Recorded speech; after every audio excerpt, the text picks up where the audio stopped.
ஆனால் இந்த உட்பலம் என்று சொல்லக்கூடிய மிகப்பெரிய தாமரையில அந்த தாமரையினுடைய தன்மைக்கு தக்கபடி மகரந்தம், அந்த மகரந்தத்தினுடைய தன்மைக்கு தக்கபடி தேன் என்று அனைத்தும் இருக்கும். இது என்ன உதாரணம் என்றால், மற்ற பூக்களிலும் தேன் இருக்கும், மகரந்தம் இருக்கும், எல்லாம் இருக்கும். ஆனால் தேடிச் செல்கின்ற இந்த வண்டுக்கு தேவையான அளவு அந்த தும்பை பூவிலோ அல்லது மற்ற பூக்களிலோ இருக்காது.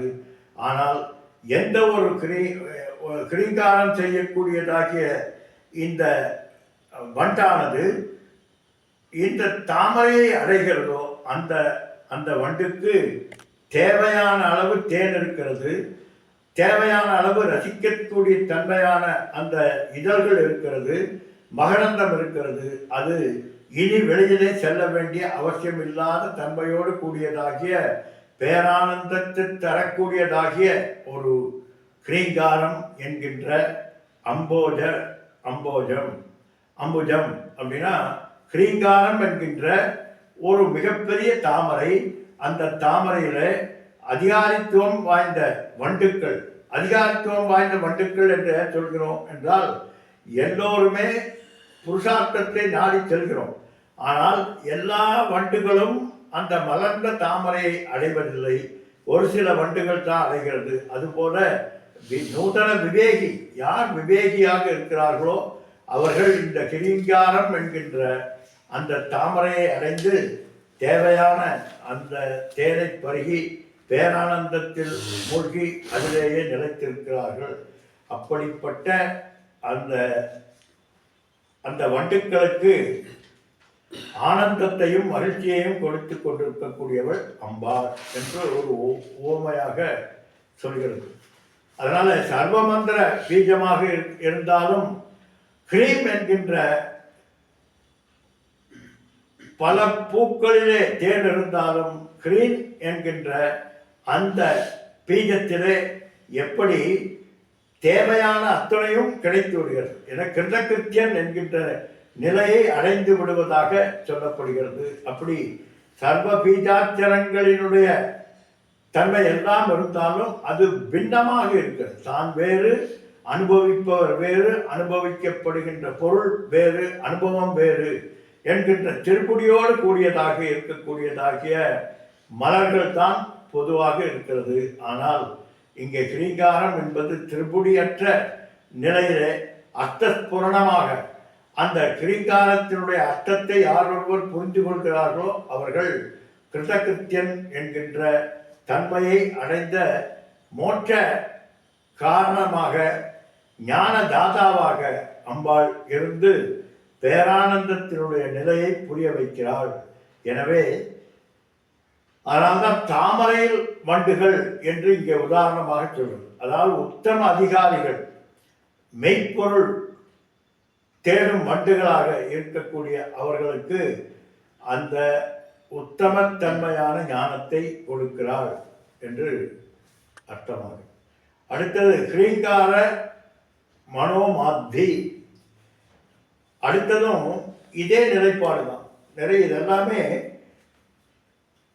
புருஷார்த்தத்தினுடைய தன்மையை பொறுத்து அவரவர்களுக்கு வேண்டியவதை வேண்டியபடி கொடுக்கக்கூடியவள் அம்பாள். யட்சரூபேன வருகி, எந்தெந்த தெய்வத்தை நீ வழிபடுகிறாயோ அந்த தெய்வத்துக்கு தக்கபடி பலி சாதனங்கள் செய்ய வேண்டும். இப்போ உதாரணமாக ஒரு பெருமாளை நீ வழிபட்டு கொண்டு அந்த பெருமாளுக்கு மாம்சமும் அல்லது போதைப் பொருளும் நிவேத்தியம் பண்ண எப்படி இருக்கும்? அதே சமயத்தில் ஒரு கருப்பிராயர் அல்லது இன்னொரு தமோகுணமான தெய்வம், அந்த தெய்வத்துக்கு தேனும் தினைமாவும் வைத்தால் எப்படி இருக்கும்? அப்படி இருக்க முடியாது. காரணம், திருப்தி அளிக்க முடியாது. சில நேரங்களிலே அதுவே உனக்கு பாதகமாகவும் போய்விடும், கோபத்துக்கு ஆளாகக்கூடியதாகவும் ஆகிவிடும். அதுபோல கிரீங்கார மனோமாத்தி, கிரீங்காரம் என்கின்ற இந்த பீஜாட்சரத்தில் வியாபித்திருக்கக்கூடிய அம்பாளானது உன்னுடைய மனதினுடைய தன்மையை பொறுத்து, உன்னுடைய மனதில் இருக்கக்கூடிய அந்த அதிகாரித்துவத்தினுடைய தன்மையை பொறுத்து அந்தந்த புருஷார்த்தங்களை மட்டுமல்ல, மோட்ச புருஷார்த்தம் மட்டுமல்ல, சதுர்வித புருஷார்த்தத்தையும் கொடுக்கக்கூடியவள். அவரவர்களது மனோநிலையை பொறுத்து, பக்குவத்தை பொறுத்து புருஷார்த்த தாதாவாக விளங்குபவள் ஹ்ரீம் என்கின்ற மந்திரத்திலே வியாபித்திருக்கக்கூடிய அம்பாள். அதனால உபாசனையினுடைய பொருளாக மென்மையான பூ போன்ற ஒரு தன்மையாக இருக்கக்கூடியவள் அம்பாள். அதனால மனதிருந்து யார் உபாசிப்பவர்களது மனதிருந்து அவரவர்களுக்கு சுவையூட்டுகின்ற தன்மையில் அவரவர்களுக்கு அது சுவைக்கும்.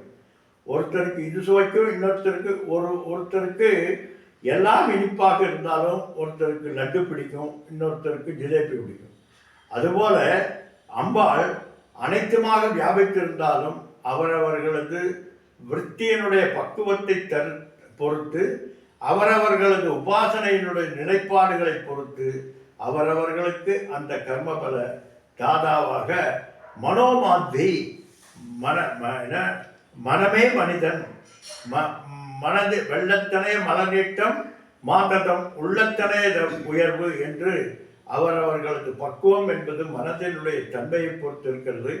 அப்படிப்பட்ட மனதினுடைய தன்மையை பக்குவத்தை பொறுத்து அவரவர்களுக்கு எது சேர வேண்டுமோ அதை செய்யக்கூடிய கர்மபல தாதாவாக அம்பாள் இருக்கிறாள். அதே போல ஹ்ரீங்கார தரு மஞ்சரி. மஞ்சரி என்றால் கொத்து, ஒரு பஞ்ச் என்ற அர்த்தம். அப்படி ஹ்ரீங்காரம் என்கின்ற ஒரு மரத்திலே ஒரு பூவாக பூங்கொத்தாக விளங்கக்கூடியவள் அம்பாள். கற்பக விருட்சம் ஆகிய ஹ்ரீங்காரமானது தன்னை சரணடைந்தவர்களுக்கு எல்லா சிறப்பும் எல்லா நிலையான சிரமங்களையும் ஒழித்து காப்பாற்றக்கூடியவளாக அம்பாள் இருக்கிறாள்.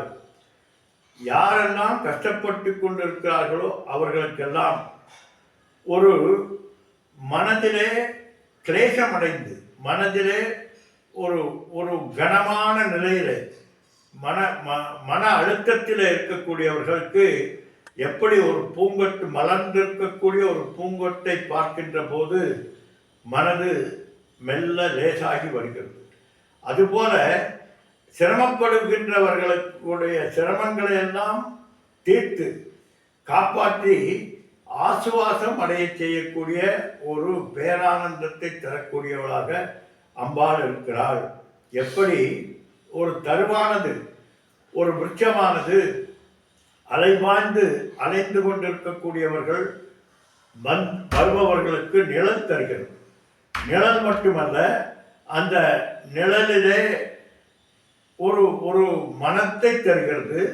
அந்த மனம் போலவே அவர்களுக்கு பார்க்கக்கூடிய அழகை தருகிறது.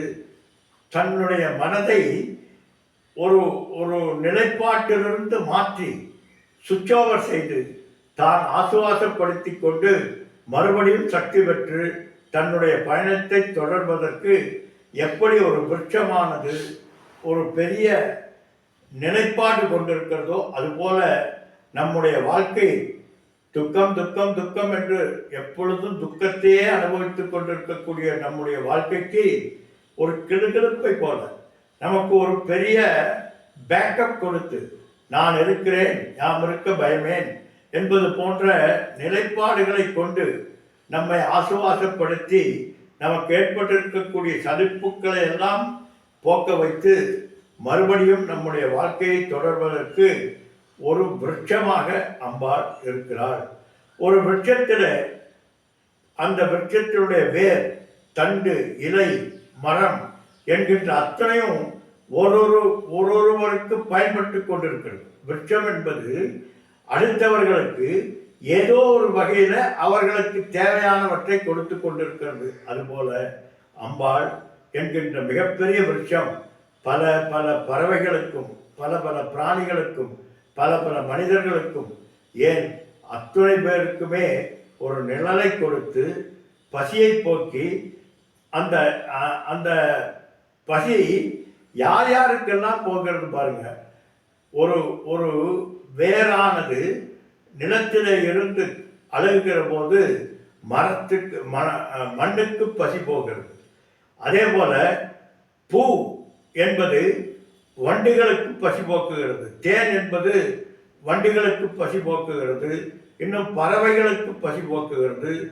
நமக்கு பசி போக்குகிறது. தாவரங்களுக்கு அந்த தாவரத்தினுடைய இலை அந்தந்த தாவரத்திற்கு பசி போக்குகிறது. இப்படி மரம் முழுவதும் அனைத்து அனைத்து விதமான அத்தனை பேருக்கும் பயனளித்துக் கொண்டிருக்கிறதோ அதுபோல அம்பாள் ஸ்ரீங்காரம் என்கின்ற ஒரு பெரிய தரு. அந்த தரு இத்தனை பேரது நிலைப்பாட்டுகளுக்கும் அந்தந்த நிலையிலே பசியை அவரவர்களது தேவையை பூர்த்தி செய்கிறது. பூர்த்தி செய்வது மட்டுமல்ல, ஒரு அழகான ஞானத்தை தரக்கூடியதாகிய பூங்கொத்தாகவும் அம்பாள் தரு மஞ்சரி என்று சொல்லக்கூடிய ஒரு பூங்கொத்தாகவும்